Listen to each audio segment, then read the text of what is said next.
Hello, everybody. It's September 11th, 2024, and I wanted to share with you what I was doing on September 11th, 2001. My husband and I lived in Washington, D.C. at the time. We were working as part of the LaRouche movement. He was planning to run for president in 2004 already. And in August of that year, in the wake of riots in Seattle around the World Trade Organization and various other matters, LaRouche had put out a warning that he thought there would be some kind of Jacobin mob terrorist type attack on Washington, D.C. I'm going to read you a bit of that in a moment. So Chris and I were standing on opposite sides of the city. He was about 1 mile from the Pentagon. I was up north in Maryland along the DC Beltway, handing out a broadsheet. Everyone remembers it was a beautiful, clear morning, not a cloud in the sky, warning of a terror attack on Washington, D.C. And before long, cars came driving up saying, "Have you heard what's happening? A plane has struck the World Trade Center." Chris said that he felt the ground shake when the plane hit the Pentagon. We couldn't communicate. Cell phones were down. No one could go in and out of the city. People believed that the White House or the Capitol were the next targets. So we just stayed where we were, continuing to get out this broadsheet. By afternoon, people were racing to the makeshift hospital in the parking lot of the Pentagon to donate blood. And we finally went back home and learned about what had happened. LaRouche had been on the radio that morning when he warned, actually, that he hoped that people would not just turn around and blame this on Osama bin Laden.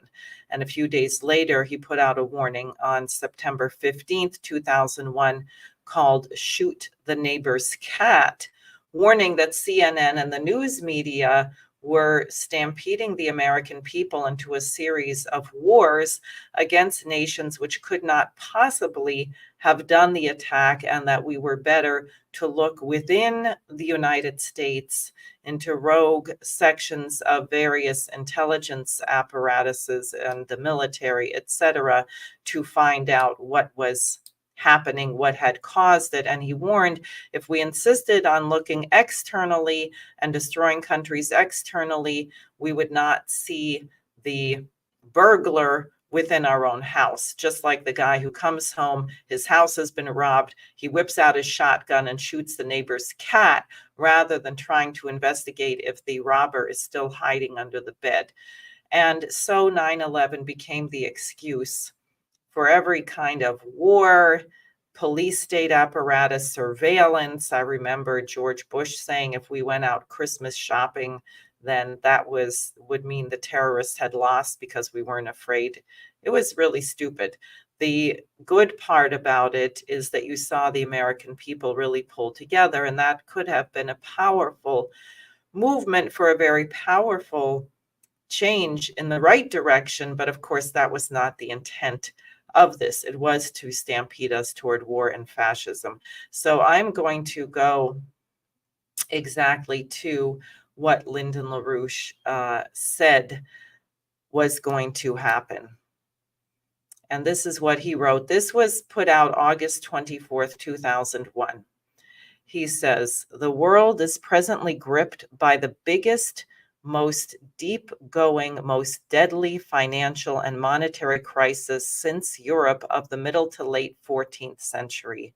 We are in a period in which economic and related circumstances have made the idea of regular modern warfare a sick joke, in which regional and other little wars, terrorism, political assassinations, and other forms of destabilization are leading items on the agendas of many of the strategic planners. The financial and monetary crisis in its presently advanced stage drives desperate political forces to the brink, desperate political forces who would rather drive civilization itself to the brink than tolerate the changes in financial and monetary institutions which the present crisis situation demands. Think about what's happened since then. Are we not seeing all of this wars, assassinations, attempted assassinations, as we saw on presidential candidate Donald Trump? And further, LaRouche writes, Washington, D.C. has become a very shabby sort of world power, but it is still the leading world power. Any movement which would terrify official Washington and its environs into fleeing under its beds would be a major strategic threat to the peace of the world at large, just as the Jacobin terror of 1789 through 1794 led fatefully to those Napoleonic wars, which dominated Europe until the conclusion of that Vienna Congress, which sowed the seeds of the later catastrophes to come. Lyndon LaRouche, August 24th, 2001. Now, think about, first of all, how many Iraqis were killed. We launched the occupation and invasion of Afghanistan. We were there for 20 years. The opium production increased 40-fold under our occupation. Think about what happened to drug abuse worldwide, skyrocketing. In Iraq, which we invaded in 2003 on the pretext of non-existent weapons of mass destruction, we killed over 1 million Iraqis. 5,000 Americans died in that war, plus another 5,000 contractors. So 10,000 dead on top of the 3,000, almost 3,000 who died on 9/11.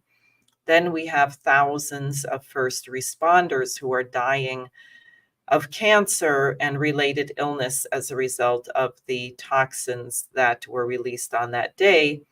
And then we have things like the NDAA, the National Defense Authorization Act, the idea that you can have warrantless wiretapping, mass data collection, all of these things, nudie, scans at the airport when you get on an airplane. This became the pretext for so many things. And younger people under 30, say, who were 6 or 7 or 8 years old when 9/11 occurred, have no memory of a time when the United States was not at war and when we were not under this kind of police state dictatorship. And right now, under the Biden-Harris administration, we see an escalating attempt at censorship because we really are headed for nuclear war. So I concluded my message today with the following promise. My campaign is dedicated to learning the truth about what happened on September 11th, reversing the assault on the freedom of the American people and ending the wars abroad. If you elect me as your U.S. Senator, I will demand a whole new investigation, including into the funding of that massive terror attack and the unsavory deal called Al-Yamama made between former British Prime Minister Margaret Thatcher and her British Aerospace Systems, a company in which Senator Gillibrand's father-in-law played an executive role, and the Saudi Prince Bandar for weapons in exchange for petroleum. I will welcome testimony from NSA whistleblowers William Binney and Kirk Wiebe, and I will demand a document release from various intelligence agencies to find out what they have been hiding from the American people about this horrible turning point in American and world history. So that is my promise to you. If I am elected, if you elect me as your senator from New York, we are going to get to the bottom, not only of the Kennedy assassination, which Trump pledged to do with Robert F. Kennedy Jr. standing by his side, but to get to the bottom of what actually happened on September 11th, 2001, in order that we can ensure this never happens again.